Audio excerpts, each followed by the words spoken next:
Удивительный пример щедрости и заботы о других подают верующие Канады. Местная мусульманская организация создала банк еды для нуждающихся единоверцев и соотечественников. Схема работы проста.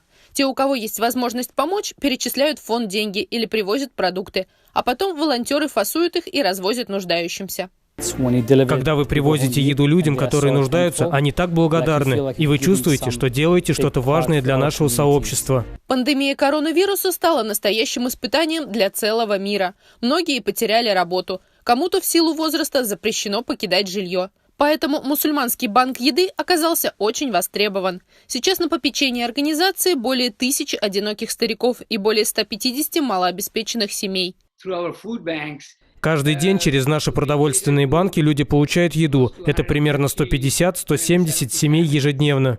Ислам учит нас помогать, любому, независимо от веры и цвета кожи. Поэтому лозунг центра звучит так: «Служение человечеству – это служение Аллаху». По словам руководства центра, эта пандемия еще больше сплотила мусульман. Число желающих стать волонтерами и помогать людям выросло в разы. А благодаря полученному от правительства гранту мусульмане смогли купить дополнительное оборудование и делать еще большие запасы для большего количества нуждающихся.